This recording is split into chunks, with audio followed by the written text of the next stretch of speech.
Good evening teachers. మళ్ళీ మనము school information management సిస్టంలో మనము ఏ అంశాలు ఉన్నాయో ఒకసారి గమనిద్దాము. సో ఎందుకంటే ఇప్పుడు మనం హోలాస్టిక్ ప్రోగ్రెస్ కార్డ్స్ మనము ప్రింట్ చేయాలి కదా. చూడండి, ఫస్ట్ సర్వీసెస్లోకి వెళ్ళేసి సీసీ మార్క్స్ చూసుకుంటే ఇక్కడ క్లాస్ టీచర్ మాత్రమే మార్క్స్ వేయడానికి అవకాశం ఉంది. సో మనం యాప్లో అయితే మళ్ళీ మనము రెండు విధాలుగా సబ్జెక్ట్ టీచరు, క్లాస్ టీచర్ వేయచ్చు. డాష్ బోర్డ్ చూద్దాం. డాష్ బోర్డ్ ఒకసారి గమనించినట్లయితే అంటే ఆ స్కూల్లో ఆపార్ ఎంతవరకు జనరేట్ అయింది, ఎంత పెండింగ్ ఉంది, తర్వాత పెన్ ఐడీలు ఎంతమందికి అయినాయి, యుఐడీలు ఎంతమందికి ఉన్నాయి అనే ఇన్ఫర్మేషన్ అంతా కూడా ఇక్కడ ఉంటుంది.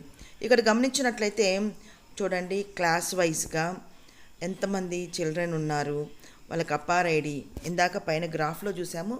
ఇక్కడ నంబర్ వైజ్గా మనము చూడటానికి అవకాశం ఉంటుందన్నమాట. అంటే ఎంతమందికి పెండింగ్ ఉంది అనే విషయాలు కూడా. ఇప్పుడు ఎంఐఎస్ రిపోర్ట్స్లోకి వెళ్దాం. ఇక్కడ చూడండి, పైన ఎంఐఎస్ రిపోర్ట్లో మనకు దాదాపుగా ఒకసారి ఇక్కడ చూసినట్లయితే teacher attendance report, student attendance report, తర్వాత స్టూడెంట్ ఎన్రోల్మెంట్, ఇలా మొత్తము దాదాపుగా మనకు ఇక్కడ ఉన్నటువంటి అంశాలను మనం గమనించినట్లయితే 15 అంశాల వరకు. సో నాన్ టీచింగ్ ఇవన్నీ కూడా 18 అంశాలు ఉన్నాయి. దీంట్లో సీసీ మార్క్స్ పెండింగ్ రిపోర్ట్ ఉంది.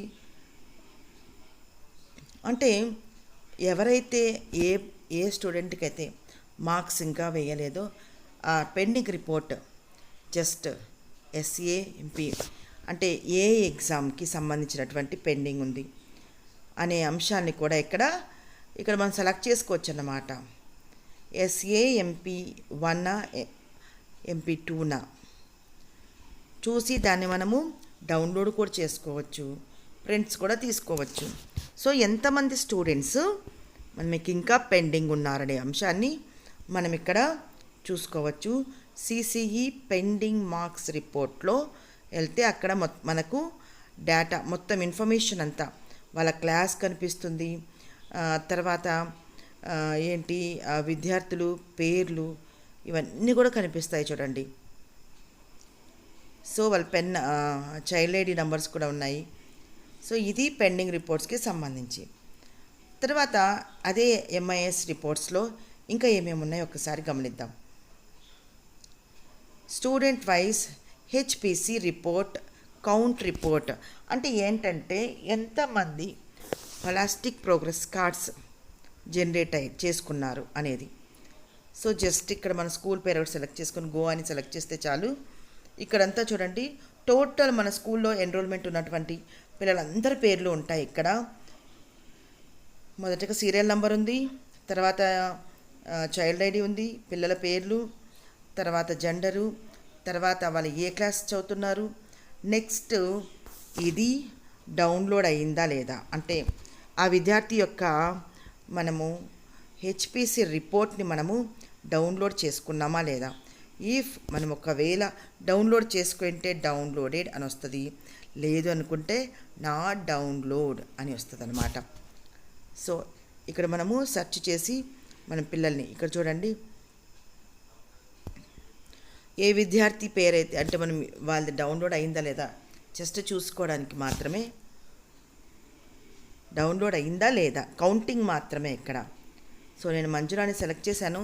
సో 3rd నుంచి 10th వరకు మంజురాని పిల్లలు ఎవరెవరు ఉన్నారో వాళ్ళ రిపోర్ట్స్ అంతా వాళ్ళంతా కౌంట్ డౌన్లోడ్ అయిందా లేదా ఇక్కడ కనిపిస్తుంది అన్నమాట. సో అది దానికి సంబంధించి. ఇప్పుడు ఇంకొకటి గమనిద్దాము. సో టోటల్ విద్యార్థులు ఇదంతా మనం ఇందాక డాష్ బోర్డ్లో పోయి ఇవన్నీ చూసుకోవచ్చు. అంతేకాకున్నట్టుగా ఎంఐఎస్ రిపోర్ట్లోనే ఒకసారి చూడండి, అంటే మొత్తం దాదాపుగా 18 అంశాలు ఉన్నాయంటున్నారు.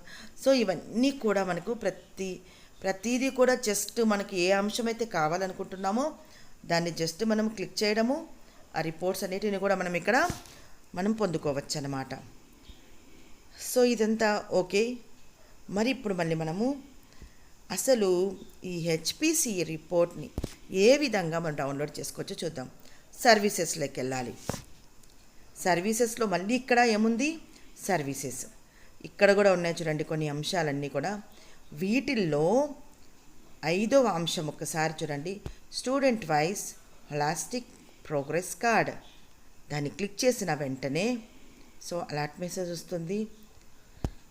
సో ఇక్కడ చూడండి క్లాస్. ఇక్కడ ఏంటంటే నేను 6th క్లాస్ టీచర్ని. సో నేను 6th క్లాస్ సంబంధించినటువంటివి రిపోర్ట్స్ వద్దాం అనుకుంటున్నాను. బట్ ఇక్కడ ఏమంటే ఆల్ సెక్షన్స్ మనకి మిక్స్డ్ అయి ఉంటాయి అన్నమాట. సో వీటిల్లో నేను వెళ్ళే క్లాస్కి సంబంధించినటువంటి విద్యార్థి యొక్క రిపోర్ట్ నేను చూద్దాం అనుకుంటున్నాను. ఇప్పుడు మనకు ఫిజికల్గా మనకు గవర్నమెంట్ నుంచి మనకు ప్రోగ్రెస్ కార్డ్స్ వచ్చాయి. సో దాంట్లో మనము ఆల్రెడీ ఇంతకుముందు 10కి మనం వేసాము. ఇప్పుడు దాన్ని 5కి కుదించాలి. 20కి రాత పరీక్ష పెట్టాము, దాన్ని 35కి మనము అడ్జస్ట్ చేయాలి. సో అవన్నీ మనం క్యాలిక్యులేట్ చేయకుండానే మనకి సైట్లోనే వాల్యూస్ అన్నీ కనిపిస్తాయి. ఒక్క విద్యార్థి యొక్క నేను వ్యూ రిపోర్ట్ చూశాను. సో అక్కడ నేను వ్యూ రిపోర్ట్ చూడండి, ఇక్కడ ఫస్ట్ పేజీలో టోటలీ 10 పేజెస్ ఉంటుంది ఇక్కడ మనకి ఇచ్చినటువంటి దాన్ని. సో ఫస్ట్ పేజీలోనే పాప యొక్క అంటే స్టూడెంట్ యొక్క డీటెయిల్స్ అన్నీ ఉంటాయి. సెకండ్ పేజ్లో పేరెంట్స్కి సంబంధించినటువంటిది, తర్వాత అమ్మాయి యొక్క హైట్ కానివ్వండి, వెయిట్ కానివ్వండి, సో ఆ వివరాలు. నెక్స్ట్ వచ్చేసి అటెండెన్స్కి సంబంధించినటువంటి వివరాలు.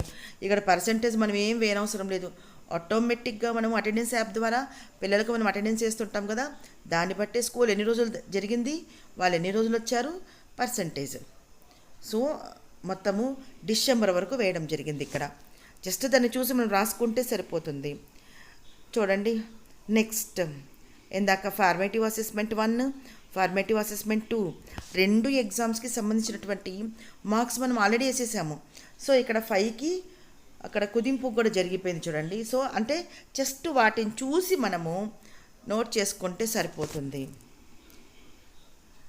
సో ఈ విధంగా మనము ఈజీగా అంటే వీళ్ళని ఇది ప్రింట్ తీసి మనం పిల్లలకి ఇచ్చేయచ్చు.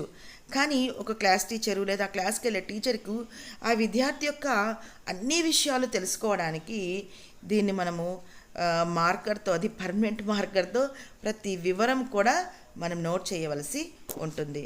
ఇంత ఈజీగా మనము ఈ రిపోర్ట్ను బట్టి మనము రాసుకోవచ్చు.